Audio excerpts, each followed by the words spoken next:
Welcome to your Success Tonic.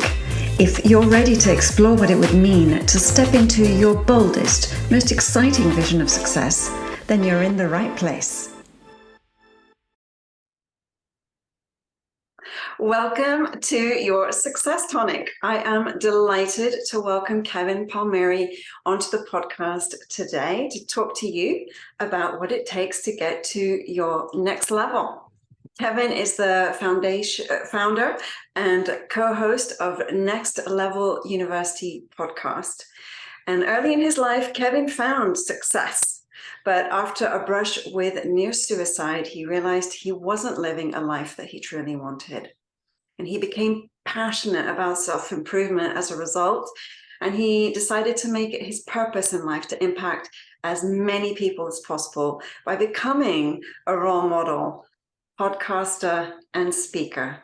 He succeeded to make his podcast one of the top 100 with over 1,100 episodes and listened to in over 125 countries, which is phenomenal. Congratulations. And Kevin has taken his life to the next level and achieved both personal and professional success. So welcome, Kevin. I am absolutely delighted that you're here with me today. Thank you so much for having me. Thank you for the wonderful introduction. And I'm just grateful for the opportunity and grateful that you took time out to chat with me, and just want to see where we go. I'm excited to figure out where we end up. Me too. It's like a revelation, right? This journey that we're going to go on today. So I invited you today, Kevin, because we both share this drive to explore the edge of business and consciousness and inner work, and how that reflects on our sense of success. And when we ignite that inner change, back to our true self, then we create a very, very different feeling of success. And we catalyze both personal growth and business growth. And it's just such a thrilling place to be, really. So one of the things that we share in our story is that rock bottom moment that you and I both talk about that changed everything. So I'm curious, how did that rock bottom moment shape your vision for where you are today? Yeah, it's very interesting. And to your point, I have a belief that in order to have quote unquote success, and this is just my belief, you must have some level of fulfillment. Because success is not just monetary, it's not just possessions. There's a lot of things internally that determine success. So for me, I found financial, quote unquote, success, and I would say external success when I was 26. So I made $100,000 at my job. I had won a bodybuilding show, so I was in the best shape of my life. I had a sports car. I had all the awesome things, all the measurements of success. But internally, I was not aligned with what my external results would have suggested. So I always say there's an internal state and an external state. My external state was world-class. Everything seemed awesome. My internal state was one of insecurity, scarcity, fear, lack of fulfillment, lack of purpose, lack of direction, really, just lack. So what ended up happening was I made $100,000, assuming that money would fix all of my internal voids. Unfortunately, it didn't. Go figure. Upon opening my final pay stub of the year, I realized that for most of my life, I have lived unconsciously, just going through the motions, just ending up where I end up. The opposite of unconscious is hyperconscious. So I started a podcast called the Hyperconscious Podcast. I fell in love with the podcast and having deep conversations like this as I'm falling out of love with my job. Now, my job was in an industry called weatherization. So all that means is we would go into large buildings and we would make them more energy efficient. Since we worked for state contracts, I spent a lot of time in other states. So the year I made the most money, I spent 10 months on the road, just living in hotels all year. And it was just brutal. It was brutal. It was brutal. And they were not the nice hotels, unfortunately. Right. They were not so nice. But so I end up making the money. I end up starting this podcast. I fall in love with the podcast as I'm falling out of love with my job. I'm at the point now where I'm feeling very stuck. I'm feeling very trapped. I can't leave this job. I have a certain lifestyle. I have a certain reputation. And at this point, I have a certain ego that will not allow me to start over. I don't want to start from scratch. I don't want to do that. Mm-hmm. So I just put my head down and I keep pushing and I keep pushing. And it gets to the point where I start calling out of work. I start leaving the job site early. I start showing up late. I am just out, but I don't have any other way to pay my bills. And it just kept getting worse. And my mental health was just in a dark place. My physical health was in a dark place. And the rock bottom basement moment for me, I woke up in a hotel room in New Jersey, which is like 6 hours from where I lived. Alarm clock went off. I sat up. I slid to the edge of the bed. I was lacing up my work boots. And the best way to explain it is that morning, it was like there was 10 televisions on in my head at the same time, and every single one was on a different station. So just overwhelming noise. Mm-hmm. But I could make out a couple things. And these were my beliefs. These were my limiting beliefs. One, you're stuck here forever. You quite literally will never make this kind of money again. And if you leave this job, you will end up a loser. If you do leave, what will your friends think? They all look up to you because you make a lot of money. If you do leave, what will your family think? Your family's very proud of you. And if you do leave, do you really think you're going to take this podcast train and ride it off into the sunset? Like, is that really what we're going to do? We're going to go from this to starting a podcast or doing the podcast and starting a business. I did not believe that was possible. So in that moment, that was my rock bottom basement, where I felt that if I was to take my life, I would take all these problems and all these lack ofs and these not enoughnesses and all these feelings with me. I'm very blessed that I have a very great group of human beings around me. So I messaged one of my friends who's now my business partner, and I explained to him what was going on. He is somebody who has studied self-improvement for his entire life. So in his wisdom, he said, Kev, over the last few years, your awareness has raised so much, but your environments have remained the same. I think it's time for you to change your environments. So I ended up leaving that job 3 or 4 months later and then starting the journey of being a very, very broke entrepreneur, trying to figure out how to do all this. But the interesting thing, and this is why I go to fulfillment, when I left my job, eventually I was $35,000 in debt trying to figure out how to build this.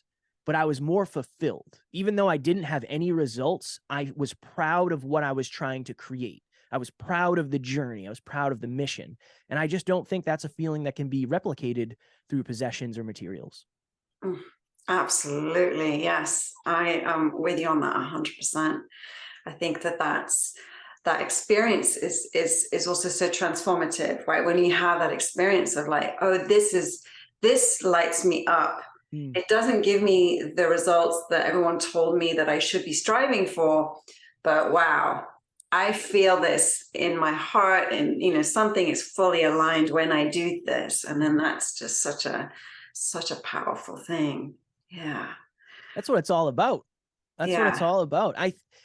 That's the interesting thing is, like, I think a lot of us, we assume if we build and we create this external level of success, our internal state will shift. And maybe for some people it does. I hope for some people it does. That wasn't my experience. And with the hundreds of people I've talked to and worked with and the community and the podcast listeners, for most people, it almost makes it worse. And it's because the internal state knows the external state isn't deserved, quote unquote, or that's where imposter syndrome comes in. There's a lot of that happens there too. So it's this weird, interesting thing where you almost need to know more about yourself than you do anything else. Yes. Definitely. Yes. It's something that I've heard you talk about on your podcast, something that I talk about with my clients. It's like you can have the best strategy and the best tactics in the world, but if your internal state isn't aligned and you don't fully believe that you can get those, move towards this transformation, then you're just never going to get the results or have that sense of like having accomplished something that's in a way that's fulfilling. Yeah, definitely. So one of the quotes that we see around all the time is this idea of failing your way to success or failing forward. And it's one that I bring up quite often, in my coaching with my clients, because it kind of breaks their brain a little bit. It's high achievers who are really motivated to get the top results all the time. they don't, they're not used to this idea. But I'd love to break that down with you, if you will, because this is your area of expertise.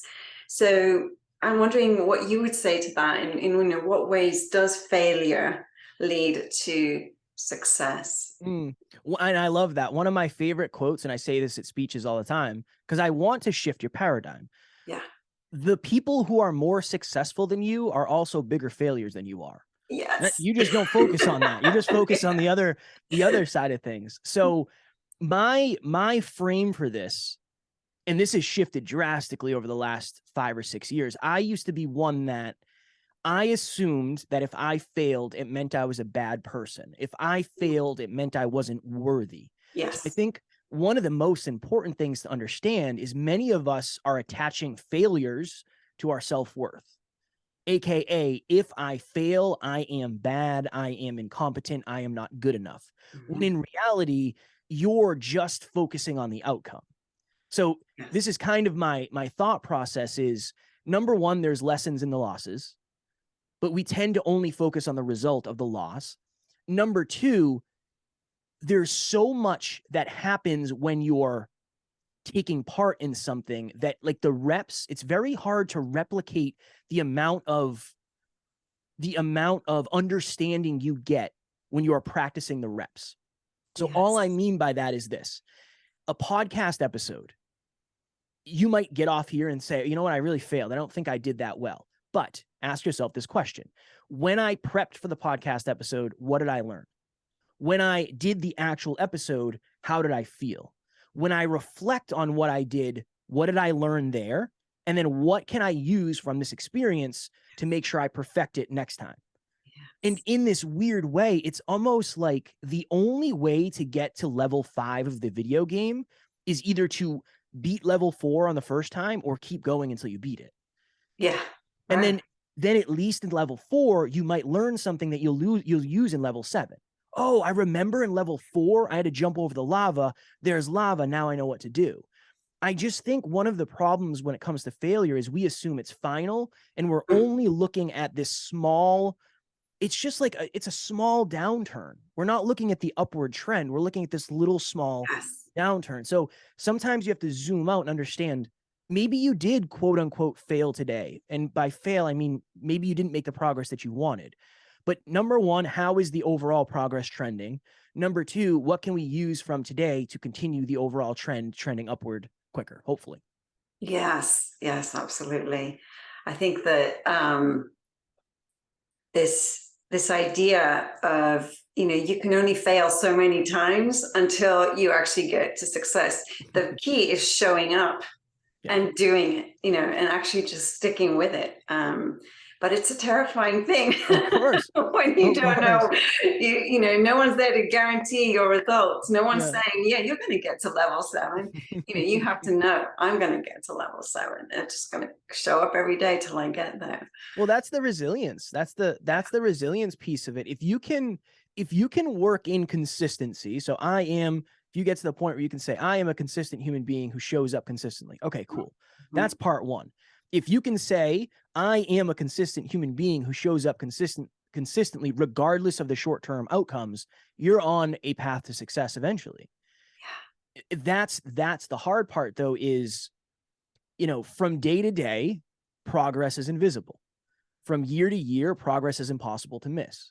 You don't gain weight from day to day. You gain weight over the course of weeks, months, and years. And that's just that's an interesting perspective to have. So what I always try to tell people is, when I get introduced, people say 1,100 episodes, 1,200 episodes, wherever we are.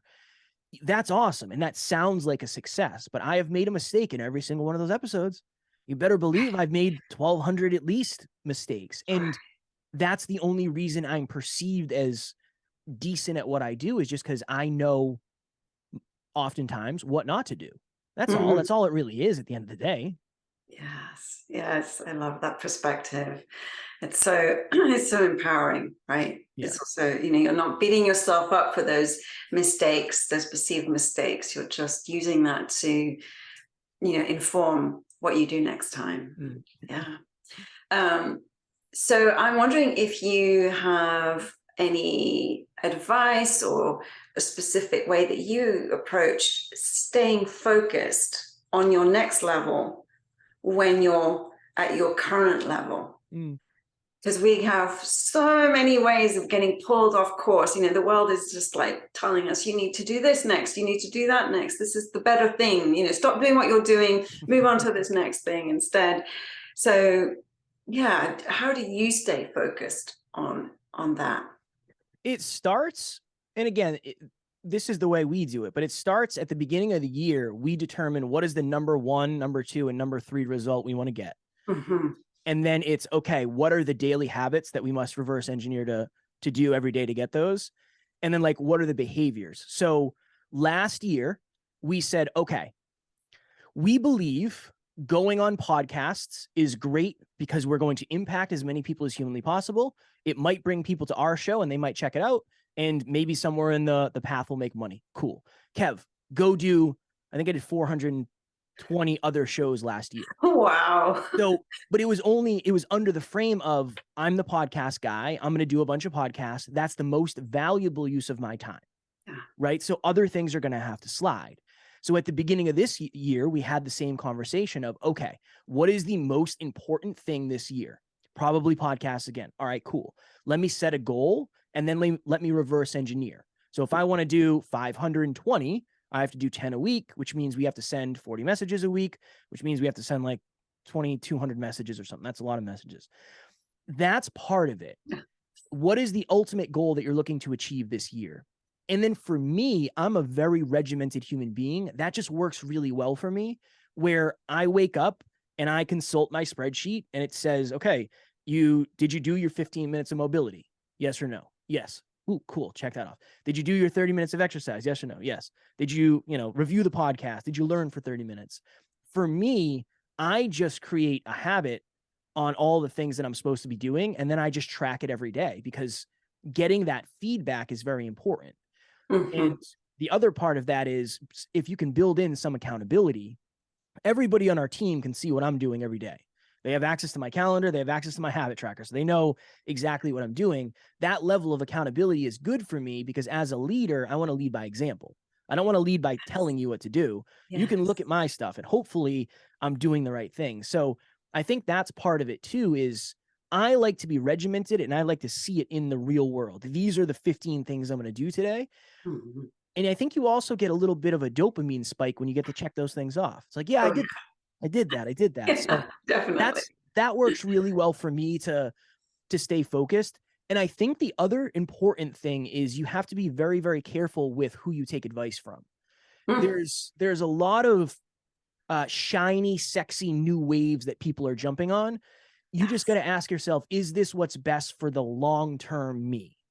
And that's a very challenging thing to balance. But I think it's important to at least think about, anytime you get feedback, you got to run it through your own core values, core beliefs, core aspirations to see if it actually makes sense. 100%. Yeah, I really resonate with that, because I feel like, I've experienced that in my own business. I see it in my clients. Someone is suddenly excited. Oh, there's this new thing that's going to grow the business. It's going to do this big, exciting thing that I'm not doing right now.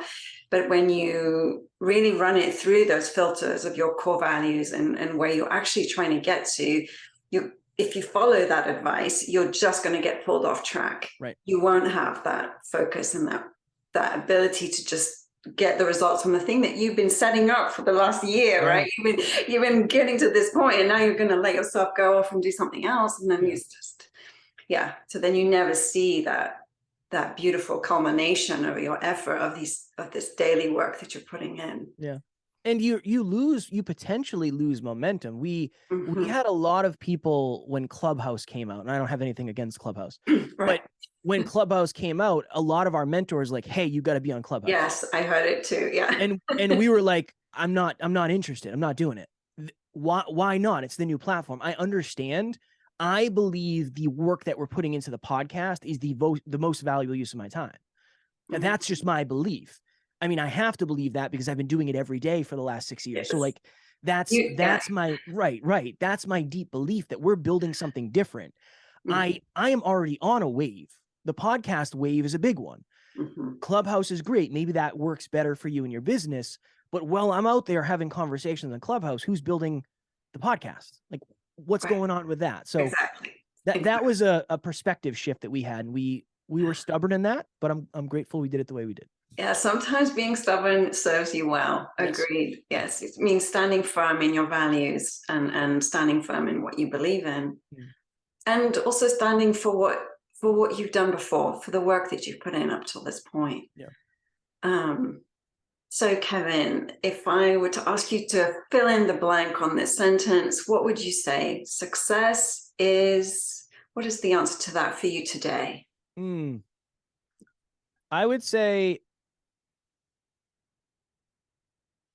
maximizing my potential, maximizing my contribution, and then maximizing my lifestyle. That's what success is to me, I think. Yeah. And that's at the core of your message as well, right? The programs that you offer and the podcast. Yeah.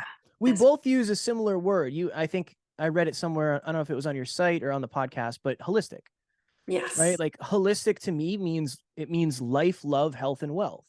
I don't want to have a $1 billion business, but have a very unhealthy body or mind or spirit. I don't want that. I want to have an amazing relationship, a business, and have a very capable physical body, healthy, wealthy, in love. I think that's what we all want at the end of the day. I do too. I think that is really fundamentally, it's so easy. It all comes down to these things that we really all share as human beings. Yeah. So I'm curious, before you wrap up, if you have like one piece of leadership advice or career advice that you received along your journey that helped you the most that you could share.